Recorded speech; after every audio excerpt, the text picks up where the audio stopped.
Improv comedy and business performance is such a dichotomy.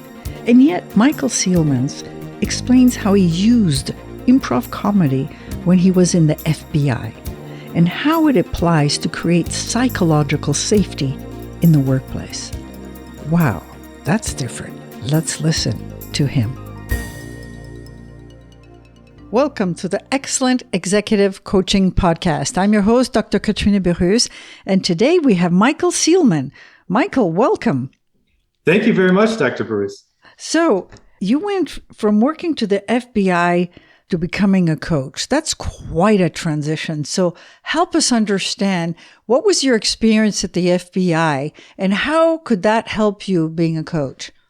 Well, Katrina, I had the great opportunity to serve my country at the FBI, the Federal Bureau of Investigation, after the 9/11 terrorist attacks. I had an opportunity to go over there, and I was looking for such an opportunity to serve the country and help defend it, so I jumped at that chance. How it happened is I had been working at the White House, leading a national gun violence reduction effort, and one of the police chiefs I had been working with was selected by then FBI Director Bob Mueller to head a new office that would increase the collaboration between the FBI and state and local law enforcement after those terrorist attacks. And he and I had worked really well together. And once he had that new mandate from the FBI Director to start this initiative, he asked me to come over and join him in the new office, and I became his acting chief of staff. Wow. Okay. And how does working for the FBI give you a unique perspective when you're coaching people? Well, my specialty is leadership coaching, and I had great opportunities to exercise leadership at the FBI. And then inside the FBI, we also had great priority that was put on developing our own leaders so that our agents and other employees can be most effective in accomplishing the mission of the FBI. Okay. And the mission was at that time to work closer with the police force and, how do you call it, enforcement? Yeah, something that's somewhat unique about the United States when you compare it to other countries is that there's, in a huge country like ours, we only have about 13,000 FBI agents that are part of our federal law enforcement. And there's 700,000 approximately police officers in the United States in 17,000 independent police agencies. And the challenge that Director Mueller was facing after 9/11 is he had to really coordinate closely with those 700,000 police officers to detect terrorist activity and disrupt it early on before it had any impact on our fellow citizens in the United States. And so he formed this office that I was acting chief of staff of to try to accomplish that mission of coordination to detect and disrupt terrorism and other crimes early on and to mitigate the effects on people in the United States. So it was a real challenge of leadership to exercise the leadership, but also work very collaboratively with other agencies that don't by law required to coordinate or collaborate with the FBI. So it was through persuasion, through mutual benefit, through inspiration that we had to do that. Okay, good point. And that often happens in the workplace. So you also you got involved with improv comedy. Can you tell us how you got into improv comedy and what it brings to your coaching? Sure. Happy to talk about that, Katrina. So the day job I had at the FBI was very serious. We were working in collaboration with state and local law enforcement to help prevent crimes and address crimes and prevent terrorism. And so the subject matter was very serious, particularly in 2002, 2003, when I had this role. And so it was also the time earlier in my tenure at the FBI when we had these two snipers that were plaguing the Washington, D.C. area where I lived, and particularly in the county where I lived, where they were shooting people as they got on buses, as they went to stores, and using kind of sniper rifles to target people. So not only was I at work talking about terrorism, and not only were some of my colleagues coordinating with state and local officers in investigating these snipers, but then when I went home to a place of refuge, I had to run carefully, quickly to get to my car or to my house so that I didn't become the next victim. So it was a pretty serious time, my beginning tenure at the FBI, and I wanted to balance that out. So I started taking improv comedy classes, and then I joined an improv comedy troupe. You might, Katrina, like the name of our troupe. It was called Cheaper Than Therapy. Oh, wow. That is unusual. That was the title of our troupe. And we just had a lot of fun bonding and sharing our comedy with others so that people could lighten their day. And as you asked, like, how is that related to what I do in coaching? Well, if you're familiar with improv comedy, maybe you've seen the show Whose Line Is It Anyway with Drew Carey. That's improv comedy. It's very team-based and collaborative. And the core principle is yes and. If someone brings a gift or an offer to you, or in coaching, we might call it feedback, you say, yes, thank you for that feedback. And you build on that idea or that gift that someone gave you and then add to it, or you take action on it. So that core principle of improv comedy, yes, and I found is very important in coaching, in team coaching, and also as I'm the CEO of the Leadership Coach Group, it's very important in how I create a culture in our company of yes and when we partner with others and foster our own creative spirit. Yes, I've done improv comedy, but for our listeners, define it. Yeah, so let's say, Katrina, you and I were in an improv comedy troupe together. You can imagine a stage and we'd be waiting in the wings. And someone in our troupe might go out on stage and say to the audience that's there, say, can I have a suggestion for our improv comedy performers of a location they will be in this scene that they're about to create? And they might say, okay, we're going to be in a dentist office, right? That might be an audience suggestion. And it's like, and can we have an emotion that Michael in our troupe's going to be exhibiting as he's in the dentist office? And someone in the audience might say, ecstasy. He's just enraptured with the whole dentist. And then so you and I then, with no additional preparation, we'd walk out on stage together and try to create a scene while we're in front of the audience. And so you might say, okay, you might gesticulate with your hands and demonstrate that you're the dentist holding a drill.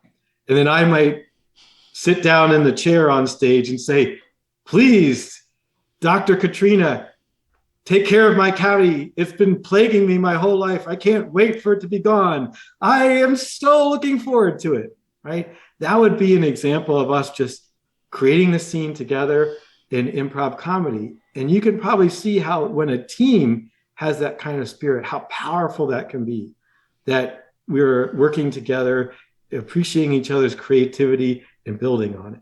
So it's really playful too. Absolutely. Absolutely. Yeah.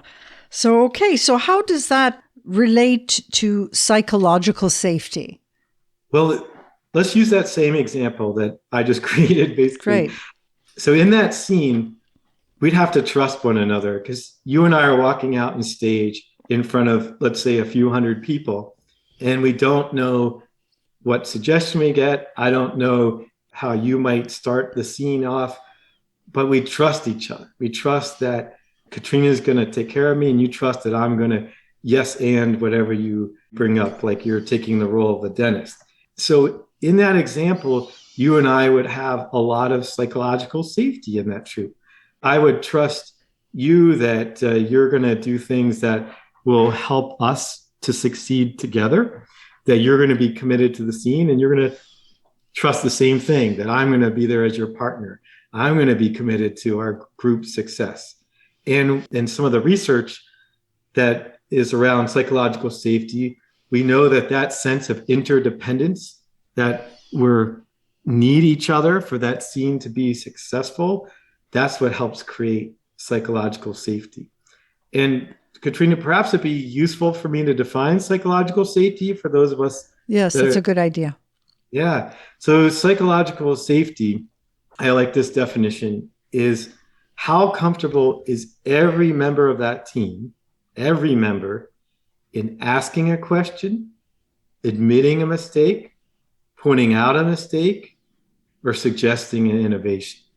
And what we found through research, and I know you and I have higher education in common.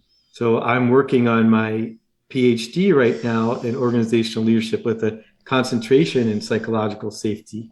So what we know from research is that when teams have high psychological safety, you think about that, asking questions, admitting mistakes, pointing out mistakes, suggesting innovations, when they're high in psychological safety, then they'll be very good at learning. Yes. They're asking questions and Yeah, talking. absolutely. So that's wonderful. And now, let's say you have a CEO that you're coaching. How would you translate the improv comedy in a session with a coaching session with a CEO? So I want him to see the benefit, or her see the benefit of psychological safety. So understand that too. Because when teams are high in psychological safety, they're high in learning. When they're high at learning, they're really great at performing, particularly in the volatile business environment that we're in now, where there's challenges with pandemics and moving remote and then moving back to hybrid or in person. There's supply chain challenges. There's economic challenges. So you really want your teams to be great at learning. You hired them for a reason. So I'd try to make sure that the CEO understood those things. And then we talk about how can you go about creating that psychological safety. And it goes back to that improv that we talked about, is having things like role clarity. Like in the scene that we described, we knew that you took the role of the dentist. So then I should be the patient, right? So that you can do your craft as the dentist in that scene. So we have that role clarity. The other thing that leads to psychological safety is having peer support, where, I'm rooting for you, you're rooting for me.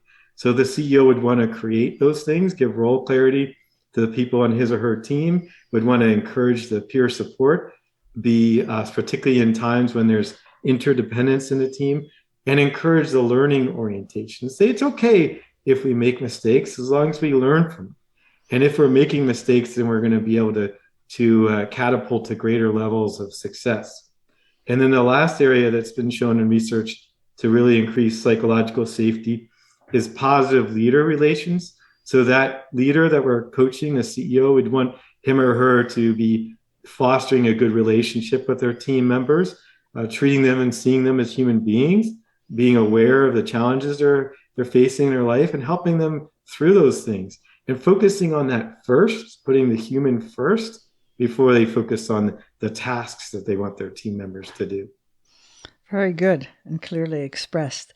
So how do you perform improv comedy at the FBI? Because that is a pretty serious situation.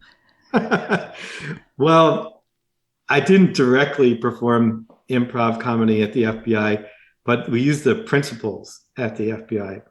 And I'll tell you a joke that when I talked with one of my colleagues who was a senior executive at the FBI, talking about humor at the FBI, he said, "Hey, if the FBI expected you to have a sense of humor here, then we'd issue you the sense of humor at new agent training." So I like the way he put that. But the principles of improv comedy were important to have at the FBI, particularly when I had a later job as the Deputy Chief Knowledge Officer. They were part of my portfolio was the innovation program at the FBI, where we looked at how do we conduct investigations, how do we use our IT systems in a different way, how do we encourage brainstorming in the FBI. So when I had that Deputy Chief Knowledge Officer role and part of my portfolio was our innovation program, those principles of yes and, of encouraging creativity, of welcoming and soliciting suggestions for innovations, that was critically important in that role in promoting innovation at the FBI. Because, Katrina, our threats were innovating, like whether it was terrorists or criminals, they were always innovating, particularly the ones that the FBI was responsible for. They were very complex, nuanced threats from both inside and outside the country, and they were always changing in the way they were trying to go through their nefarious activities. So we had to try to stay ahead of that threat and always be innovating. Right, I see. And by innovating, you have different ways of how to tackle the situation and see it from different perspectives, I imagine. Yeah, absolutely. And what helps with that, Katrina, is diversity.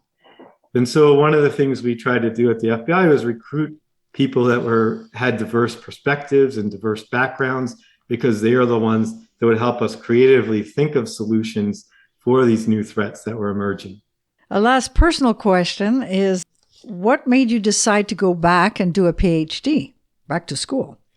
Well, it's a way of challenging myself to keep innovating, to be more progressively increasing my skill set so that I can serve my clients better. And so that was a way of doing it. And I got to tell you, it's also been a humbling experience. It's been really challenging. And that's good for me to experience and go in with that beginner's mind. So it helps me reinforce that and grow my skill set, but also helps me identify with when my clients are facing similar challenges. I see. Well, very, very good. And where can people get a hold of you? Sure. So as I mentioned, I'm the CEO of the Leadership Coach Group, and they can get a hold of us through our website, which is www.leadershipcoachgroup.com. I'll also welcome people reaching out to me on LinkedIn under Michael Seelman. And my email address is michael@leadershipcoachgroup.com. Wonderful. Thank you very, very much for this interesting interview. And I encourage listeners to go and contact you. Great. Thank you very much, Katrina. Thank you. We would love to know what you thought of this podcast. Write us an email at drkatrina with a K at excellentexecutivecoaching.com. We would love to hear what you liked and what we could improve. This podcast has been sponsored by excellentexecutivecoaching.com. Thank you for listening to the Excellent Executive Coaching Podcast. You can subscribe to all future podcasts at excellentexecutivecoaching.com. Join us each Wednesday to learn more about the latest trends in leadership techniques and bring your coaching to the next level. To learn more about Dr. Burrus' CEO Mastermind, use the contact form at excellentexecutivecoaching.com.